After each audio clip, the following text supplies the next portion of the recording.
So in this first video, what I'm going to do is I'm going to teach you how to find out what your maintenance calories are. The reason why we need to find out what our maintenance calories are is we need to find out the amount of calories we need to eat to maintain weight. That's our maintenance, first of all. Second of all, we need to find out how much calories we need to deduct from our maintenance so to create a deficit. Why do we want to create a deficit? We need to be able to create a deficit because when we're in a deficit, that is when we lose body fat. A deficit is when we eat less energy in the form of food. Food can be energy. When we intake food, it becomes energy, than what we expend. When we expend energy, that's through our daily activities.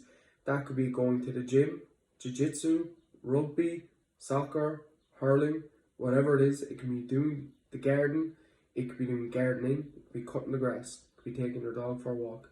These are all activities. We burn energy while we do all of these things.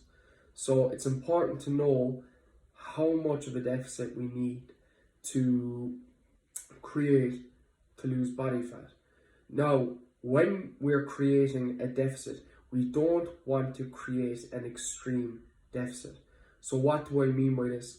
We don't want to go away and start deducting like 1,000 calories from our maintenance in the thought process that we are going to lose a lot more body fat when creating a bigger deficit. Now, theoretically, this is true. This is correct. You will, but you'll also burn out quite fast because you'll be in such a deep deficit to start with that you won't be able to sustain it or stick to it for very long. And by the time you have to decrease again, you're going to be so low on calories that you're going to be so fatigued, so hungry, that you are basically just going to break. So the whole part of this point, the whole point of this program is to teach people how to lose fat sustainably. So first of all, what you're going to do, and you're going to see it pop up in 2 seconds, is you're going to look up a website on Google called the Benedict formula.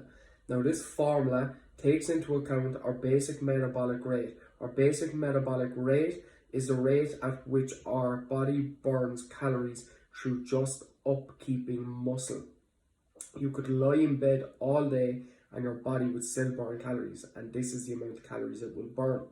It will also take into account our physical activity levels. So our physical activity levels are how hard generally we work out on a week. Now, going off of NEAT levels isn't very active. What I mean by this is how much hard activity you actually do a week, quite intense activity.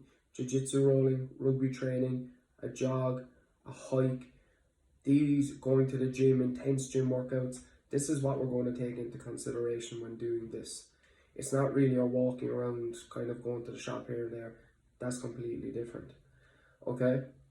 So when we take this into account, what we're going to do, we're going to deduct our calories. First of all, the Benedict formula, here it is. We're going to take it, first of all, it takes into our account our age and weight. I'm not 100 years not yet, so I'm just going to pop that up the top. Okay, so I'm about 100 kilos as it stands. I'm 5'9". Okay, so now I'm going to get a calculation of my basic metabolic rate. My basic metabolic rate is that rate at which I'm staying in bed all day and I'm not getting up and doing much moving. Okay, so that's what my body's going to burn just through doing that. Now I'm going to pop down a small bit and you're going to click on a thing called Fit Advanced Mode, and that's going to take into account our physical activity levels. So now we have our full calorie maintenance. We have the exact amount at which our body is going to burn calories. Okay, so now we need to deduct our calories from that. Guys, when we're creating a deficit, we don't want to go too deep too fast, as we talked about before. So we're going to deduct anywhere from about 300 to 500 calories to start. We're going to rinse and repeat that process. If we're losing weight, we'll stick with it until we're not losing weight. If we're not losing weight, we're going to have to go deeper into a deficit to find that point at where we are losing weight. When we stop losing weight, again, we rinse and repeat, and we're going to do it over and over again until we reach our goal. Okay, we're going to have to take diet breaks at some stage. We're going to have to take, maybe you're going on a holiday, a deload week or whatever. But we're just going to rinse and repeat this process as much as possible. It's not sexy, it's not fancy, but it's consistent and it works.